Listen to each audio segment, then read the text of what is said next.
kehidupan dalam kuburan jauh lebih panjang dibandingkan kehidupan di dunia. Nabi SAW bersabda, "A'maru ummati baina sittina wa sab'in." Bahwa usia umatku itu hanya berkisar 60 sampai 70 tahun saja. Sedikit yang lewat 70 tahun. Kalaupun ada usia yang sampai 100 tahun itu sedikit sekali. Tapi kebanyakan di bawah 70 tahun, umumnya umat Rasul itu sudah meninggal dunia.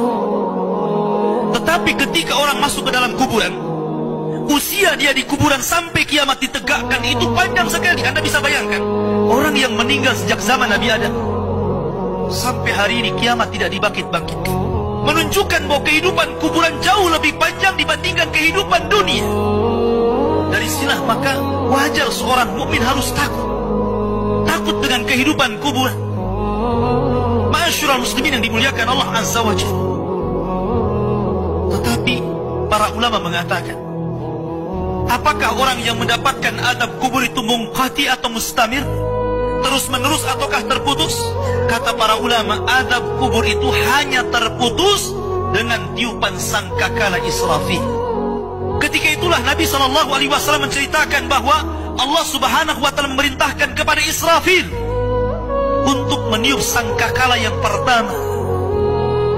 Disinilah adab kubur terputus. Karena ketika itu seluruh orang mati, baik orang yang ada di atas bumi atau yang ada di bawah bumi, baik kalangan jin, baik malaikat, kecuali makhluk-makhluk yang Allah kehendaki saja, semua hancur. Dan Abu Hurairah radhiyallahu anhu menceritakan kehancuran bumi setelah tiupan sangkakala itu adalah 40. Bisa 40 hari, bisa 40 bulan, bisa 40 tahun. Yang jelas Allah hancurkan bumi ini. Allah luapkan lautan ke daratan. Allah jatuhkan bintang. Allah hancurkan gunung sehingga seperti kapas yang dihempas angin. Itulah yang disebut dengan kehancuran alam atau hari kiamat. Baru setelah kemudian bumi tidak bulat lagi, tapi bumi terhampar. Allah ganti bumi yang kita pijak dengan bumi yang baru. Itulah yang disebut dengan padang mahsyar. Maka disitulah Allah Subhanahu wa Ta'ala memerintahkan Israfil untuk meniup sangkakala kebangkitan. Yang kedua kalinya Israfil pun kemudian meniup sangkakala. Maka dari situlah manusia keluar dari perut bumi. Wa akhrajatil ardu athqalaha. Allah keluarkan beban-beban beratnya. Disitulah orang-orang yang beriman, ketika mereka muncul dari kuburan, maka mereka akan berkumpul dengan keluarganya.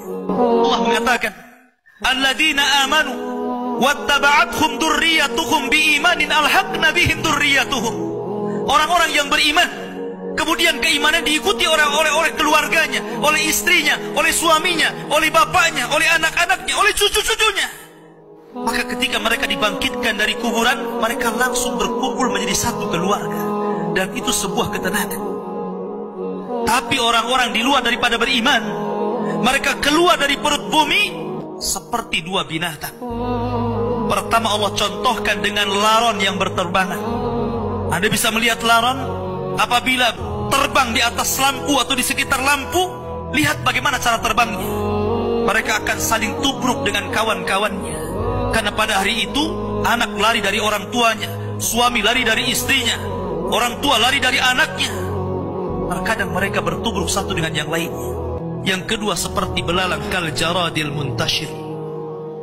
Pertama seperti laron dulu, lari sana lari sini, yang dari barat ke timur, yang dari timur ke barat, yang dari selatan ke utara, yang dari utara ke selatan. Mereka kacau sehingga mereka mengatakan, ya wailana man ba'atsana min marqadina. Celaka, siapa yang membangunkan aku dari tidurku? Tapi orang-orang yang beriman hanya mengatakan, hadza ma wa'adar rahman wa sadaqal mursalin. Inilah janji Allah kepada kalian dan benarlah ucapan para rasul. Baru setelah itu dari padang mahsyar berteriak seorang yang Allah suruh untuk berteriak. Mulailah kemudian mereka teratur. Maka mereka akan berjalan ke satu titik.